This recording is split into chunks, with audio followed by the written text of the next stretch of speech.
What's up, everybody? If you know me, it's good to see you again. If you don't, I'm Mike Johnson, Yellow Buffalo. Nice to meet you.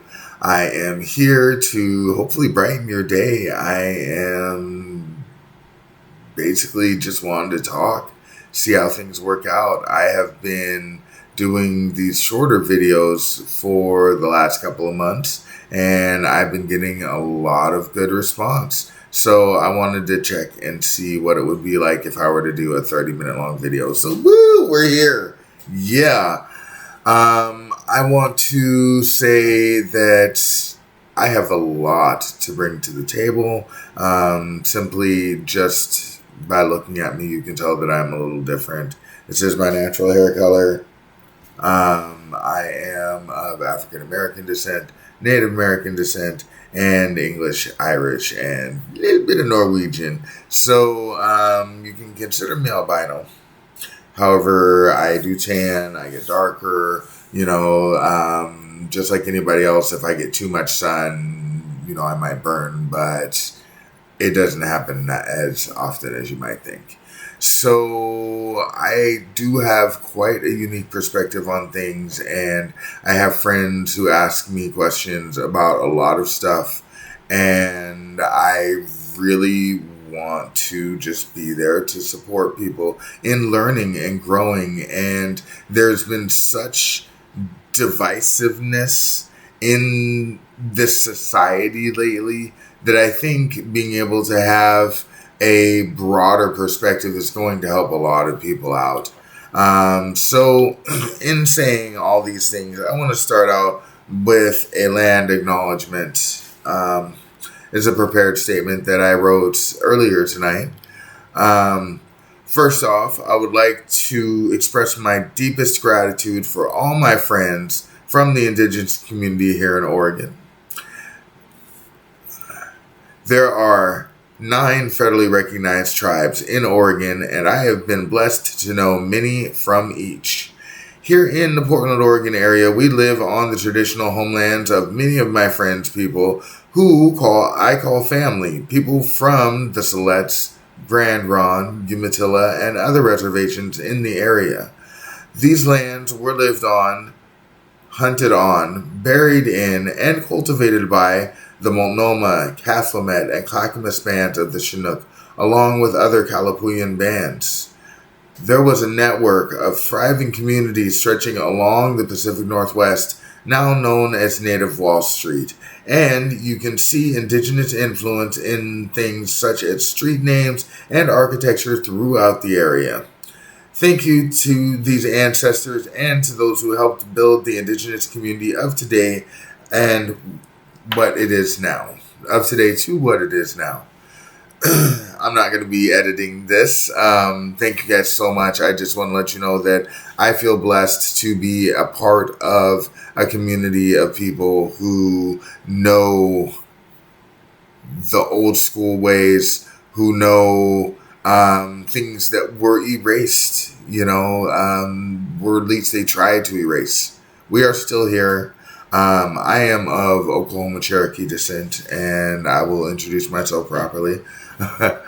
Shio, Mike Johnson, Dagwadoa, Ale, Yanisa, Deloni Gehua, Dagwadoa, Chi, Chalaki, Naski, Nasko, Yegea, Oglohomi, Keli Liga, Janeda Tloha. And I said, hi, my name is Mike Johnson. Also, my name is Yellow Buffalo. I'm of Oklahoma Cherokee. And it is very great to meet you. I'm grateful to meet you. And I'm learning more as time goes on. I have been a part of many tribal groups and cultural groups. I have been a part of drumming, dancing, singing. I'm doing a lot of awesome stuff in the community, and I would like to bring that to all of you. So a little bit more about me. I've mentioned my Native American heritage. I'm also African American. My great-great-grandfather on my mom's side was born a slave. And that has been a very important part of my history, not because he was born a slave, but because of what came after that.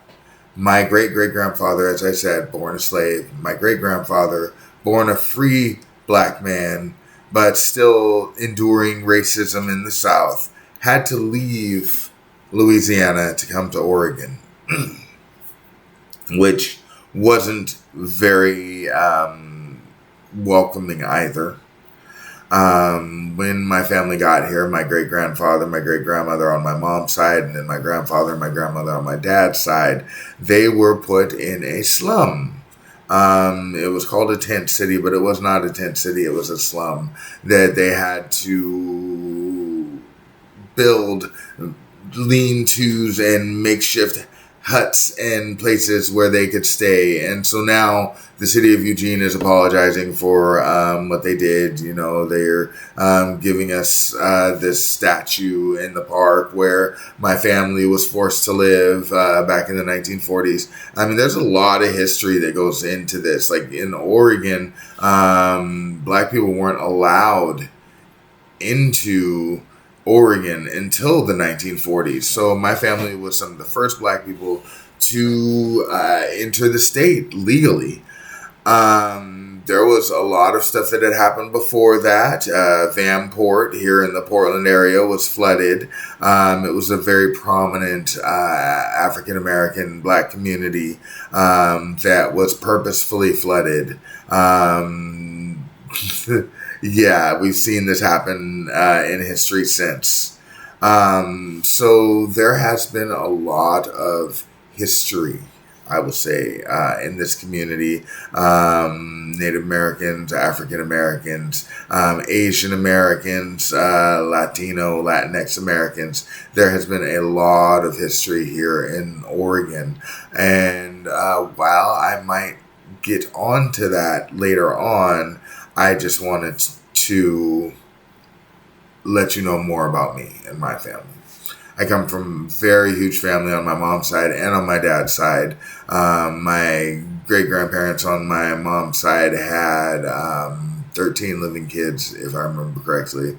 And then on my dad's side, they had 12 living kids. So they all grew up. I met them, most of them. And it was awesome growing up with such a huge family, and it was there's positives to it and there's negatives, because when you have such a huge family, if you're not around somebody often enough, you're not going to know who they are. So, I mean, there was this big celebration, it's like a I'm sorry, thank you kind of celebration in Eugene for the first 5 black families. And I saw a cousin of mine who I knew I was related to. I was just like, I recognize you. And I'm just like, I know who you are, but I recognize you, and that's how it is. That's how it is, having such large families like that. But there's a lot that came from it. My family on both sides built the first black church, it was 13 black families who got together and built the first black church in Eugene, Oregon, St. Mark Christian Methodist Episcopal Church. The street that the church still stands on is named after my great-grandfather, Sam Reynolds. And I'm very proud to be a part of this legacy.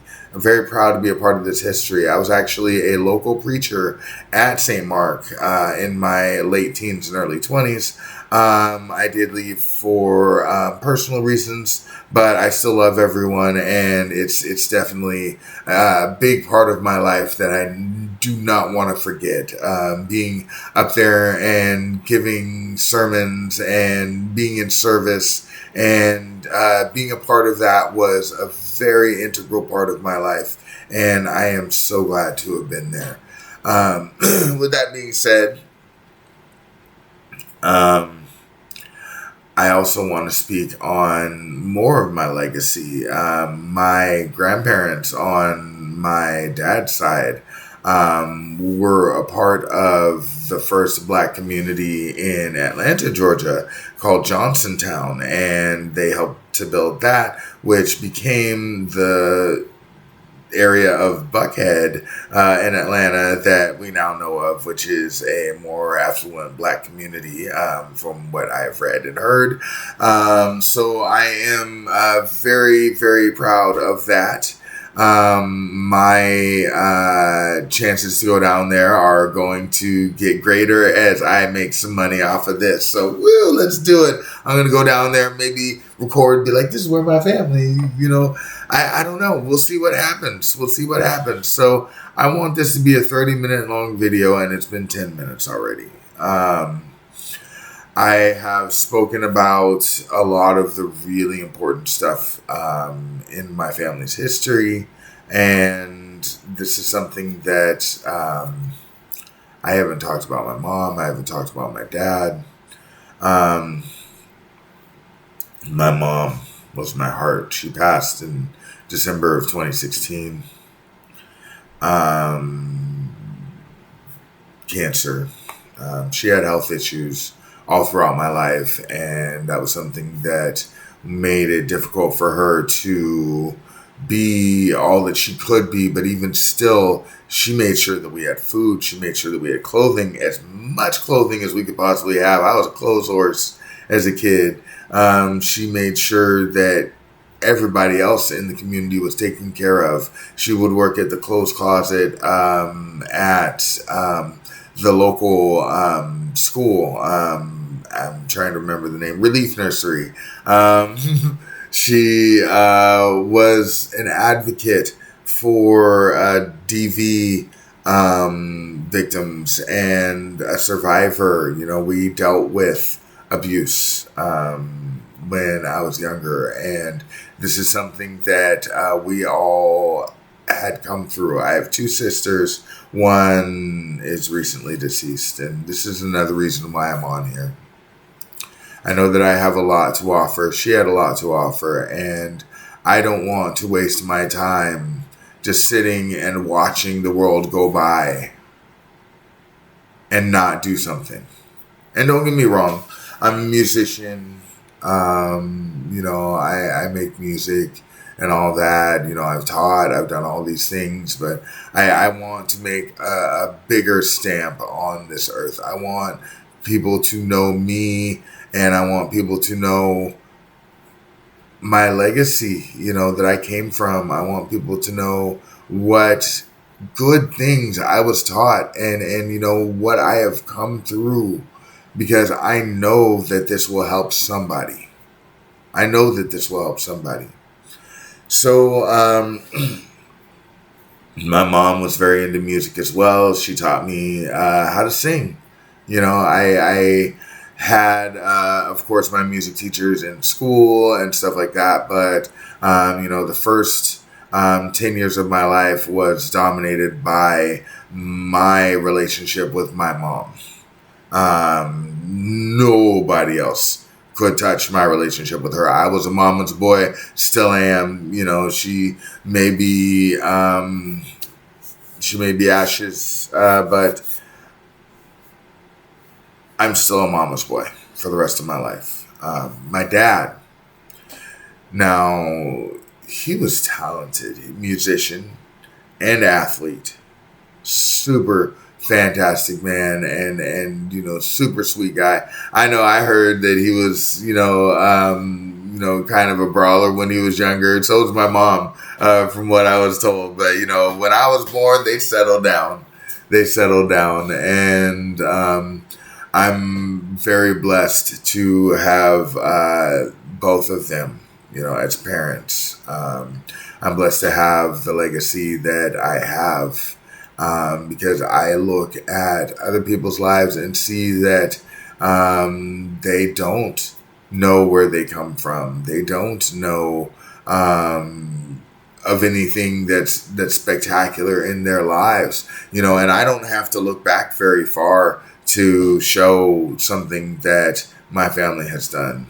I don't have to look very far to show what I have done in my life, and I feel very blessed. I live in a country where I am able to do these things and not fear being taken. I'm able to speak my piece because right now we've got that freedom. And so there's a lot that I'm going to say, there's a lot that I'm going to do that not everybody's going to agree with, but I'm going to tell you something. It's going to be worth it. It's going to be worth it because I want to be honest with you and I want you to be honest with me.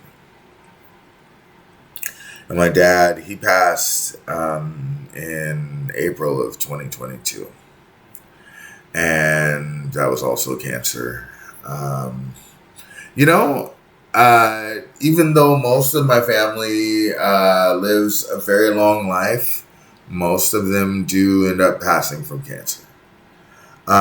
So I am glad that there are more medical advancements now.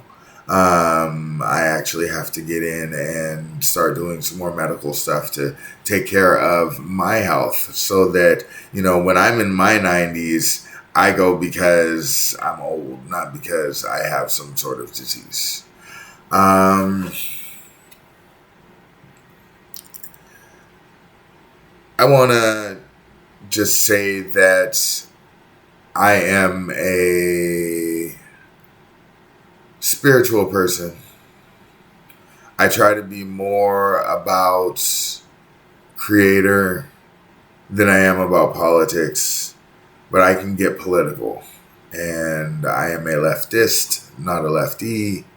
You know, my mom was taught, you know, and I had this when I was younger too, but she would get pulled out of class to be taught by Black Panthers. And so when she was a kid, she was being taught and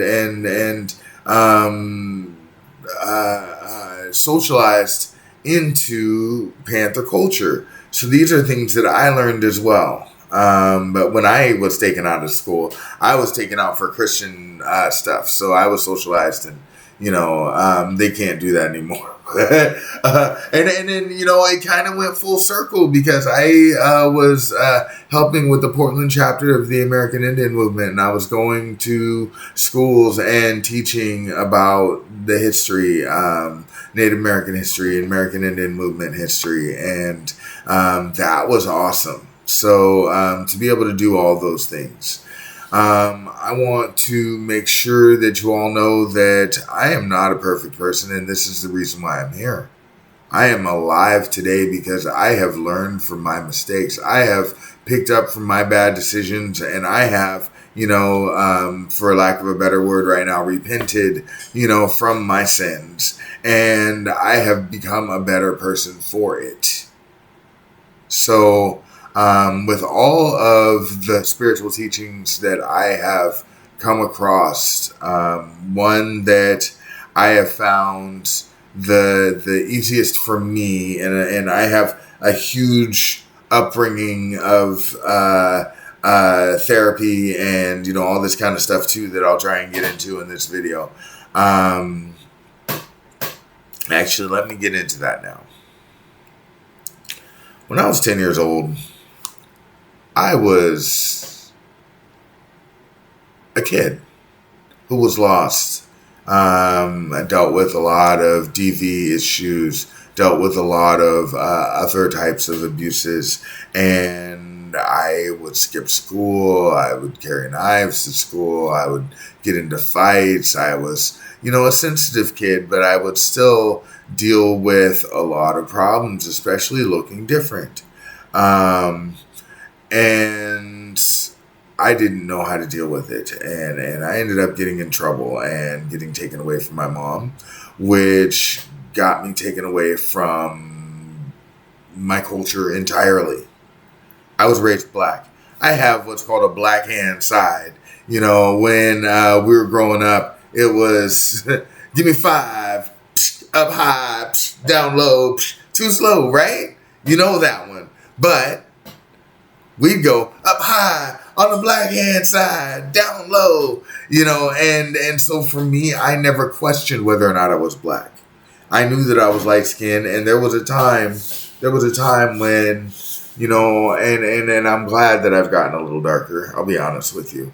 But there was a time when I was in kindergarten, and my mom had to tell me this story because I didn't remember. But she actually caught me in the bathtub with a Sharpie, a permanent black marker, and I was coloring my skin black. And she's like, "What are you doing?" And I said, "I just want to look like you. I want to look like everyone else." I was in Shreveport, Louisiana, and I was the lightest person in the projects that I was living at. I lived everywhere. I've lived mostly in Oregon, born in Eugene.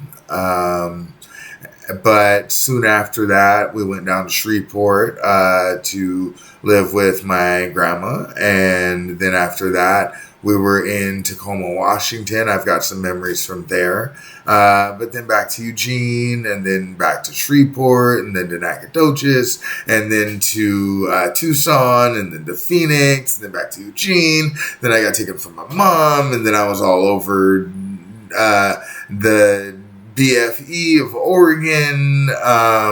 There was a lot. And so I have had a lot of trauma based off of this cultural displacement that I experienced. And so I had to become a healthier version of what I was told to be. See, the difference between me and a lot of other people is that I don't look like everybody else. There's not too many naturally blonde-haired black guys running around or blonde-haired black women running around, And sometimes I get treated like I'm just a regular guy, and then other times people are looking at me with their jaw dropped and just, I know that I've been called. I know that I've been chosen.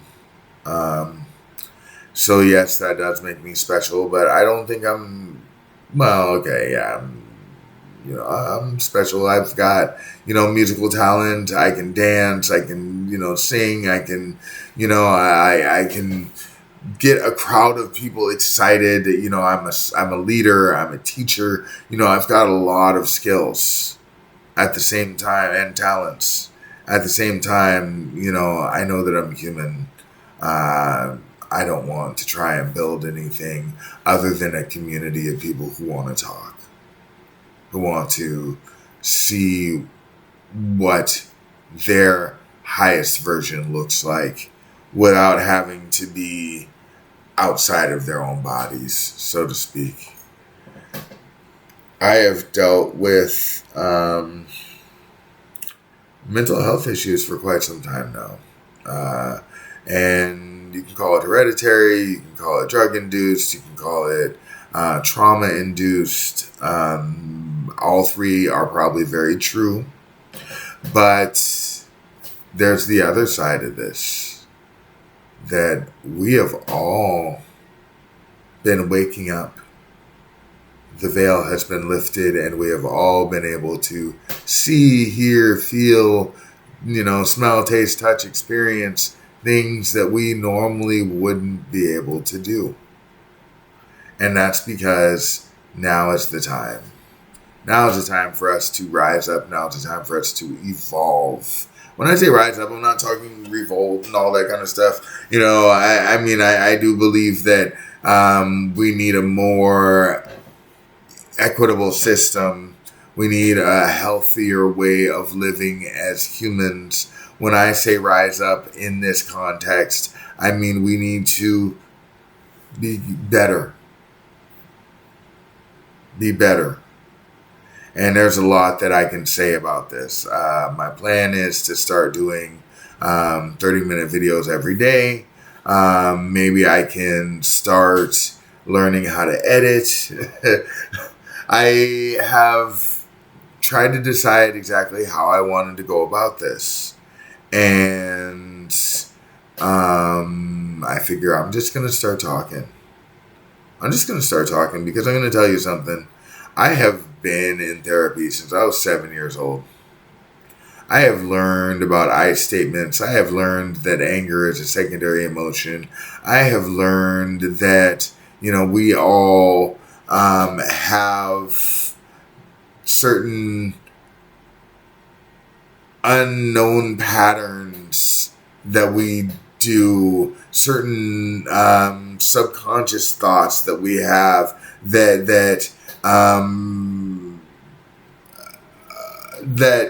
predict and prescribe our actions. So I learned these things at a very young age.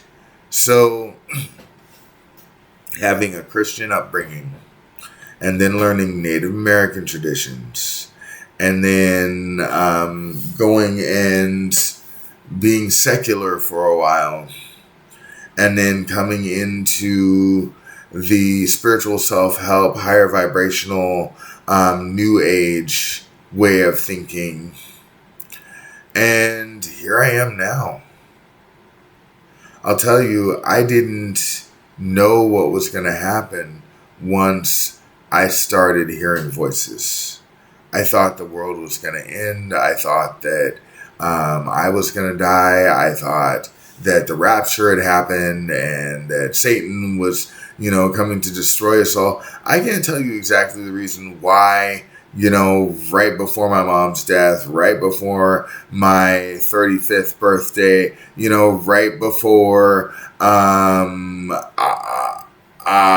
certain political things happened in the world, why is it then that I woke up? Why is it then that I started hearing things of the unseen, and typically unheard? Why is it that, and I got to be real with you. I've been experiencing stuff like this my whole life, but it wasn't until right before I turned 35 that I started hearing voices. I've had premonitive dreams where, I was in a treatment facility when I was younger, and I had this dream that this kid died. And we were all so sad for him and everything. He's kind of an annoying kid, but he didn't actually die. He got kicked out of the program, which to us was kind of like death, because then you go to kid prison. I have had dreams where I had a dream about COVID back in, I think it was 2016. There was a native elder. I was on this bus going through the Southwest for some reason. And this elder comes up to me and, he tells me, that I need to focus my intentions, focus my mind on other things, because I was focused more on getting high. I was focused on the sensual things of life than I was focused on the spirit and focused on higher things. And so we got off this bus, and I'm going around the city and minding my own business, and the next thing you know, I see these people, and then they turn and they change, and they kind of turn like zombies. So people would walk up to someone, blow dust in their face, and then they kind of turn into a zombie. And I was scared. I was so scared, and I was running, and I was hiding, and everybody in people's faces. I was just, And then I see, these natives sitting in a circle, and I go up to that elder, and I'm like, help me, help me, help me. And the next thing you know, he comes up and goes, and then I wake up. I've had dreams where I was in a dystopian future and not even long off into the future, where I was running with a group of people trying to help them get food. You know, I have been in dreams where there was a future where I could take a train from here in Portland, Oregon to Seattle in like 30 minutes, you know, and, you know, all these different things that I feel I can share with people. I wanted to go 30 minutes, and it's now 30 minutes and 20 seconds. I'm going to go ahead and let you guys go. Thank you so much for listening to me, and I will be back again with another video. Much love and peace.